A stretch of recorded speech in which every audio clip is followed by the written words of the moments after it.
Khairi Jamaluddin, Menteri Kesihatan. Nama yang melonjak kini. Rancak sini rancak. Kamera! Running! Green test 1, take 1. Action! Populariti seorang Khairi Jamaluddin mengalami pasang dan surut.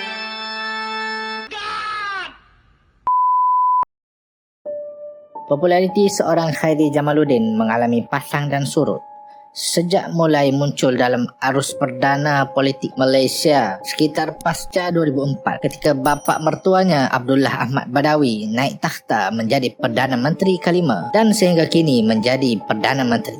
Sial! Menteri Kesihatan maksudnya. Sorry, Datuk Seri.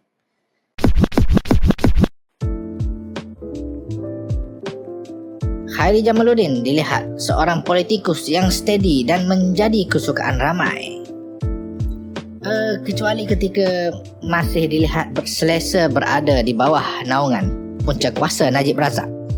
Namun setelah era Malaysia Baru 2018 dan terbongkarnya skandal 1MDB Najib Razak, tidak memerlukan waktu yang lama untuk mengubah status politikus yang bernama Khairi daripada orang Najib kepada bukan orang Najib.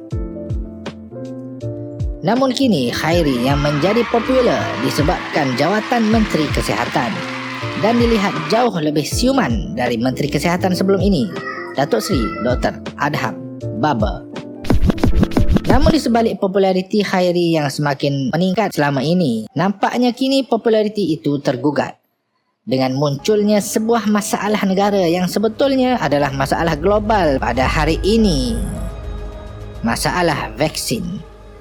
Khairi dibenci kerana memperlihatkan dirinya sangat anti akan golongan anti vaksin. Khairi dibenci sebagai Menteri Kesihatan kerana dilihat maksa orang tua dan anak-anak untuk vaksin. Khairi dibenci kerana katanya dia sendiri tidak vaksin. Walaupun sebenarnya hanyalah khabar angin ataupun hanyalah mainan media untuk memburuk-burukkan beliau. Namun yang peliknya, semua itu adalah tentang satu hal, iaitu vaksin, yang sebenarnya kalau letak sesiapa pun orang itu akan tetap dikecam. Namun yang jelas, punca utama Khairi mendapat kecaman dan kritikan tidak lain tidak bukan adalah isu vaksin. Cuba misalkan Khairi tidak menjadi pun Menteri Kesihatan setelah berlakunya drama pertukaran Perdana Menteri pasca jatuhnya Muhyiddin Yassin. Misalnya menjadi Menteri Belia dan Sukan, populariti Khairi Jamaluddin kekal dalam kondisi meningkat terus.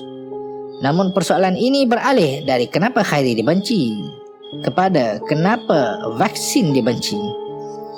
Antara isu berkaitan vaksin yang paling merisaukan orang marhain adalah tentang angka kematian yang seharusnya diperjelaskan oleh pemerintah.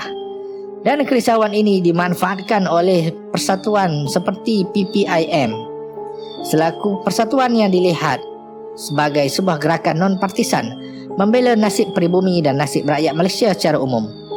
PPIM antara yang lantang menuntut pemerintah agar lebih telus dan bersikap pro rakyat dalam isu kesan sampingan vaksin.